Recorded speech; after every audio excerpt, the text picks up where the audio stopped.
Hello guys and welcome back to the F1 Tube YouTube channel and welcome to my Mexican Grand Prix race review. And what an anti-climatical race that was. That was so intense. To be honest, even in the first half of the race, the Grand Prix could have been won by any of 5 drivers. But the race result was kind of impulsed through strategy more than actual racing at the front, but still it was a thoroughly entertaining race. Lewis Hamilton took his 10th win of 2019. He drove a masterful race to fend off Sebastian Vettel, Valtteri Bottas and Charles Leclerc. Then came the 2 Red Bulls of Alex Albon and Max Verstappen, with Sergio Perez best of the rest in P7, Danny Rick in P8, Pierre Gasly in P9 and Nico Hülkenberg rounding out the points in P10. Daniil Kvyat finished P11. Behind him there was Lance Stroll, Carlos Sainz, Antonio Giovinazzi, Magnussen, Russell, Grosjean and Kubica, with your retirements being Raikkonen and Norris. But let's start off with the world champions Mercedes, and they sneaked the win from under Ferrari's noses again. This is why they are the best team in Formula 1 at the moment, because they pull it out of the bag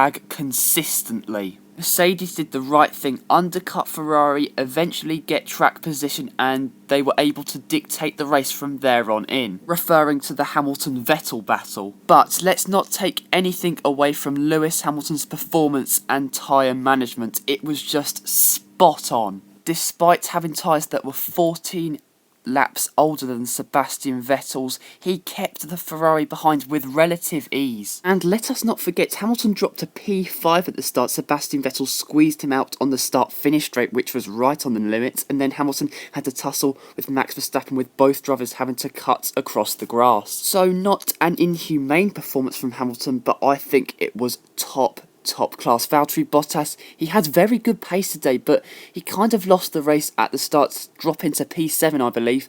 Then he had a battle with Max Verstappen.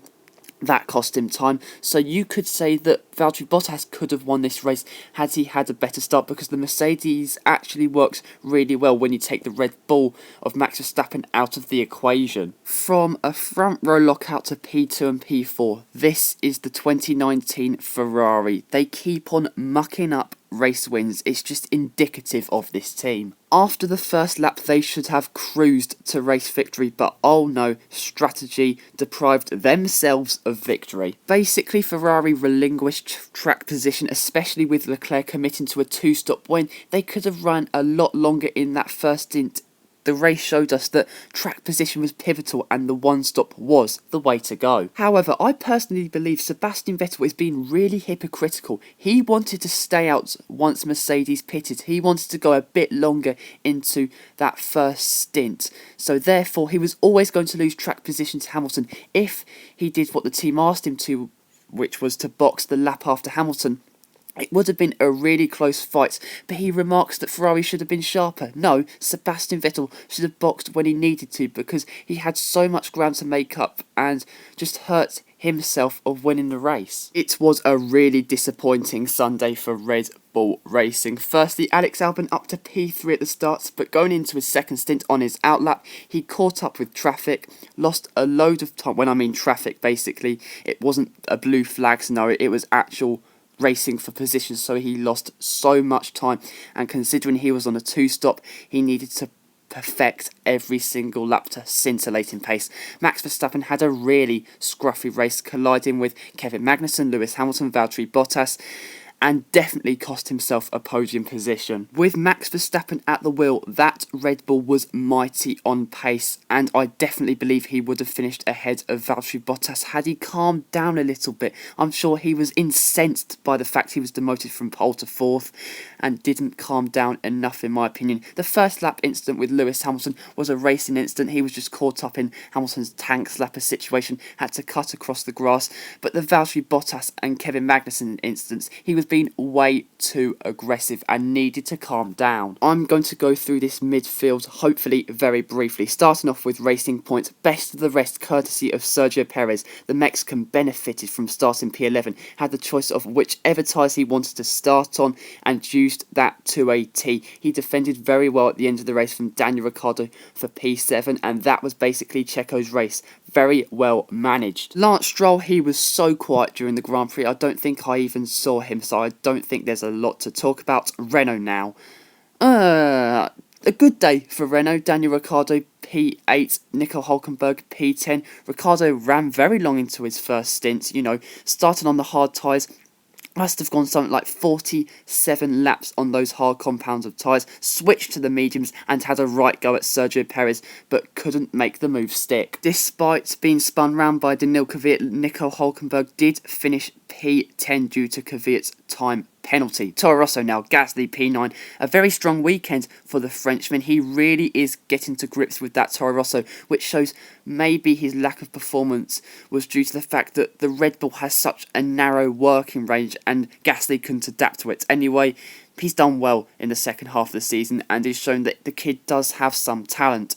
Daniil Kvyat spun round Nico Hülkenberg, went for a very ambitious move and yes, spun round the German, and a 10-second time penalty was very much justified in my opinion. He should have waited for that long straight. Yes, Hülkenberg maybe could have left more room, but it's a very tight corner. Kvyat, I don't think, was ever going to make a move, so the 10-second time penalty, very well deserved in my opinion. A disastrous pit stop cost Lando Norris dear. That basically wrecked his race. Carlos Sainz was running well at the start of the race, but when he switched to the hard tyre, that McLaren had absolutely no pace, and McLaren scored no points. Alfa Romeo, Haas and Williams had absolutely zero pace during the Grand Prix, and reflecting their entire weekend, they were never challenging the top 10.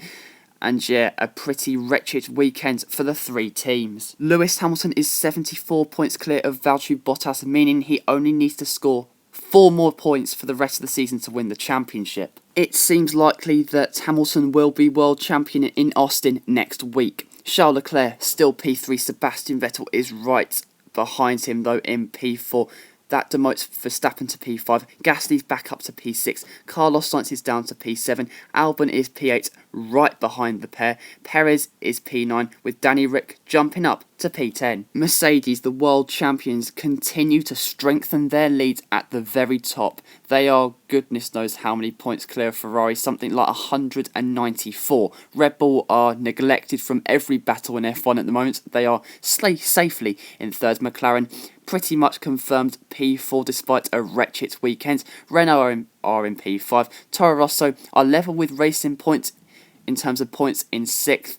Alfa Romeo are way back in 8th with Haas in 9th and Williams in 10th. So yeah guys, the Mexican Grand Prix did not disappoint. We had a thoroughly intriguing race. I absolutely loved it. I always look forward to the Mexican Grand Prix. The fans come alive, especially during the podiums. But then again, during the whole weekend, the fans are right on it. I thoroughly enjoyed the Mexican Grand Prix. Like every other year we come to Mexico City, it is just a vibrant celebration of motor racing. Despite winning the race, Hamilton is not world champion in 2019 just yet, but let's be honest, it's pretty much going to have to come next week in the United States Grand Prix. So Hamilton will have to wait a little bit longer, but I'm sure he's just reflecting on the race because he drove a brilliant race of tyre management and just pure pace. But guys, that is it for today's video. Please like this video, comment down below what you thought of this video and the Mexican Grand Prix, and please subscribe to the F1 Tube YouTube channel. But until next time guys, see you later.